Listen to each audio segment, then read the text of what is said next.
Jakarta adalah sebuah sistem ruang kehidupan yang harus menjadi rumah yang aman dan nyaman. Mengadministrasi keadilan sosial. Bagaimana tugas kami mengadministrasi ini yang penting. Menata kota lebih dari sekedar menata gedungnya. Debat kedua calon gubernur dan calon wakil gubernur DKI Jakarta kembali digelar Jumat malam pekan lalu. Debat kedua yang mengusung tema reformasi birokrasi dan pelayanan publik dan penataan kawasan perkotaan diisi dengan beragam visi misi dari ketiga paslon. Ada yang menjanjikan kesejahteraan warga Jakarta, ada yang menjanjikan Jakarta lebih nyaman, ada juga yang menjanjikan birokrasi bersih. Rakyat Jakarta secara keseluruhan tidak hanya menjadi objek, tetapi juga menjadi subjek. Inilah hakikat dari demokrasi, dan ini pula hakikat dari paradigma yang inklusif dan partisipatif. Tugas kami adalah mengadministrasi keadilan sosial. Bagaimana tugas kami mengadministrasi ini yang penting. Tentu harus semua pihak dilakukan. Menata kota lebih dari sekedar menata gedungnya. Karena itu ketika kita berbicara menata kota adalah menata bagaimana warga di kota bisa meraih kesejahteraan, bisa meraih keadilan dan mendapatkan kebahagiaan.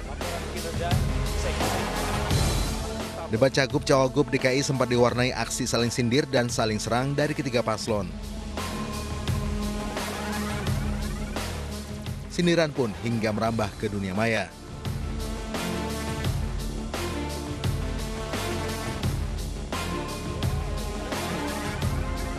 Menurut hasil polling melalui Twitter @officialanyustv, siapa cagup-cawagup yang dijagokan dalam debat?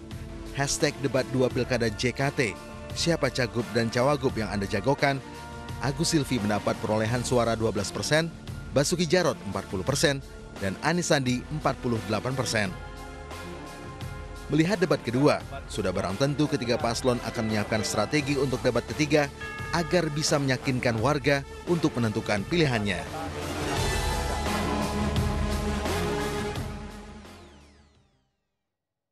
Ya, bel belum dibunyikan, pertandingan belum dimulai. 15 Februari nanti, pemirsa, Anda yang memiliki hak suara, 7,1 juta pemilih di Jakarta lah yang menentukan siapa bakal calon gubernurnya yang nanti akan menempati kursi di Balai Kota. Untuk berbincang bersama dengan narasumber kami terkait dengan apa saja yang menjadi hal yang menarik pada saat debat putaran kedua Pilkada DKI Jakarta, sudah bersama saya ada Bung Rizky Aljupri. Selamat malam, Bung Rizky. Tim ses dari Ahaye dan Silvi. Kemudian ada Bang Jerry Sambuaga. Selamat malam, Bang Jerry. Selamat malam. Dan selamat malam, Mbak Rahel Mariam yang sudah lama nampaknya tidak kelihatan. Selamat malam. Tim ses ataupun jubir dari Pak Anies dan Sandiaga Uno. Terlebih dahulu saya ingin absen dulu satu-satu ini ya. Kemarin waktu debat putaran kedua di Bidakara nonton langsung atau seperti apa? Dari Mas Rizky? Nobar sama teman-teman. Nobar ya? Iya, Nobar di proklamasi berarti? Betul. Oke, Bang Jerry, saya ketemu dengan Bang Jerry. Ya, kebetulan saya ketemu dengan Mas Abraham ya, dan saya hadir di Bidakara bersama juga dengan tim relawan dan segenap parpol pendukung ya, bersama hadiri. Namun saya tidak melihat Mbak Rahel Mariam di Bidakara. Saya juga nobar di salah satu stasiun televisi juga. Stasiun televisi. Berarti kita pastikan bahwa kita semua menyaksikan detik demi detik, menit demi detik berjalannya debat tersebut. Saya mulai dari nomor urut 1 dulu ya. Oke, saya mulai dari Mas Rizky terlebih dahulu. Mas Rizky, apa catatan penting yang menurut Anda poin kuat dari Mas Agus dalam debat kemarin? Yang saya lihat bahwa penampilan Mas Agus berbeda. Biasanya menggunakan cue card, namun tidak menggunakan cue card. Betul, kami di internal tim Mas Agus dan Pak Silvi melihat Mas Agus lebih rileks di debat kedua bersama Pak Silvi. Kalau kita lihat mereka berdua memakai kaos yang dipadu-padankan dengan jaket, jadi tidak selalu dengan kaos taktikal kita. Jadi kita melihat itu sebagai sign bahwa Mas Agus lebih rileks dalam menghadapi debat. Dan juga kita sangat senang bahwa message-nya Mas Agus sampai ke para calon voters. Baik, nampaknya dipersiapkan betul, bukan hanya konten, namun secara penampilan juga, wardrobe design juga memang sudah menjadi hal ataupun simbol yang memang dikirimkan kepada masyarakat Jakarta. Kita ingin calon yang kita usung nyaman tentunya dalam mengikuti debat kemarin. Dan ya tadi seperti yang saya sebutkan bahwa dengan kaos yang very casual, yang dipadu-padankan dengan jaket, kita ingin Mas Agus bisa nyaman menyampaikan message beliau ke para pemilih di DKI Jakarta. Baik, Saya ke nomor 2, Ahok Jarot. Pak Ahok nampaknya seperti biasa, tenang, lugas. Betul. Apa yang menjadi catatan khusus dari tim ses? Ya, saya pikir ya setelah menyaksikan debat kemarin ya kami senang dan kami menyambut baik hasil debat tersebut karena menurut kami kita melihat bahwa seperti biasa ya, tadi yang Mas Abraham bilang, Pak Ahok dan juga Pak Jarot menyampaikan data-data, menyampaikan angka-angka dan juga menampilkan presentasi dan juga penyampaian yang boleh dibilang cukup sistematis ya dan juga terorganize dan juga menampilkan bukti-bukti yang memang sudah selama ini dikerjakan dan oleh karena itu saya pikir masyarakat bisa menilai bagaimana data-data, angka-angka dan juga bukti-bukti yang memang diperlihatkan oleh Pak Ahok dan juga argumentasi yang juga ditunjukkan oleh Pak Ahok ketika menjawab pertanyaan dari Paslon 1 dan juga Paslon 3. Saya pikir itu sangat sistematis, sangat konkret ya dan juga bisa dibuktikan kepada masyarakat juga pada pemirsa yang juga melihat begitu. Nampaknya menjadi sasaran empuk pada pasangan nomor 1 dan nomor 3 waktu berjalannya sidang ya. Berjalannya debat waktu itu. Nah, itu mungkin banyak juga pihak yang mengkritisi ya. Artinya banyak juga pihak yang juga agak sedikit menyayangkan mengapa pada saat debat itu kok kesannya ya tim nomor 2 Pak Ahok dan Pak Jarot itu diserang oleh nomor 1, nomor 3 bahkan nomor 3 menggunakan nomor 1 untuk menyerang nomor 2 ya. Nah, itu mungkin ya dinamika dari debat ya, tapi saya pikir itu hal yang menjadi challenging bagi kita. Saya ke Mbak Rahel. Saya sepakat dengan Anda, risiko dari petahana. Pada akhirnya program kerja yang sudah ditawarkan saat ini sudah dirasakan oleh masyarakat menjadi tolak ukur sebetulnya. Apakah kita pantas memiliki gubernur yang baru atau tetap dengan gubernur yang lama begitu? Mbak Rahel, catatan Anda nampaknya kemarin Pak Anies bawa catatan juga ya, bawa spanduk di segmen pertama kemudian persiapannya cukup matang. Saya rasa Pak Anies dan Mas Sandi pada debat kemarin memperlihatkan kapasitas mereka sebagai calon pemimpin alternatif yang lebih baik untuk bisa ditawarkan kepada Jakarta. Karena Pak Anies dan Mas Sandi mengusung program-program yang jelas, tapi juga bisa mengoreksi apa-apa saja yang kurang dari kepemimpinan sebelumnya. Makanya Mas Anies membawa data-data tersebut. Dan diharapkan Mas Anies dan Mas Sandi bisa mengkoreksi itu ke depannya. Baik, jika saya memperhatikan ada yang menarik kemarin ya. Tampaknya ini tidak disengaja ataupun tidak disengaja. Penting untuk diklarifikasi pasangan nomor 1 dengan nomor 3 ada bisik-bisik. Mulai dari pertanyaan dari Pak Sandi yang kemudian menggunakan opini, menggunakan jawaban dari nomor urut 1 untuk mengoreksi nomor urut 2. Kemudian saya tanya ke Mbak Rahel dulu, apakah kemudian itu sudah direncanakan sebetulnya? Ketika Mas Sandi bertanya kepada Pak Silvi terkait dengan seperti apa kepemimpinan Pak Ahok? Ya tentu tidak lah, itu kan saya rasa apa yang terjadi itu kan semua pasti punya data masing-masing, punya argumen masing-masing, tidak ada yang direncanakan lah.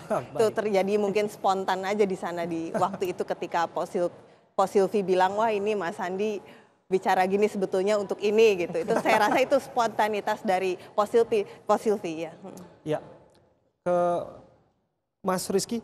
Apakah kemudian hal tersebut direncanakan atau memang sudah diperbincangkan sebetulnya dari tim sukses ketika terkesan ya bahwa ada kerjasama untuk melakukan penyerangan opini, penyerangan pendapat terhadap nomor 2? Oh tentu tidak. Seperti yang ditarakan Bang Jerry dan Mbak Rahel ya, itu spontan saja. Kita melihatnya sebagai bumbu-bumbu ketika debat. Tapi kalau misalnya ada kesan bahwa nomor 1 dan nomor 3 menyerang nomor 2 itu hanya kesan yang ditangkap. Tapi menurut saya wajar karena kan nomor 2 petahana. Petahana menampilkan apa yang sudah dikerjakan. Nomor 1 kita menampilkan harapan baru yang kita bisa tawarkan. Tapi kita tidak lupakan bahwa Bu Silvi adalah bagian dari petahana, bagian dari birokrat yang saat ini sudah melayani warga Jakarta, yang merupakan bagian dari pemerintahan Pak Ahok juga. Betul, betul. Jadi apa yang bisa kita tawarkan yaitu Mas Agus dan Pak Silvi sebagai kombinasi baru untuk DKI Jakarta 5 tahun ke depan.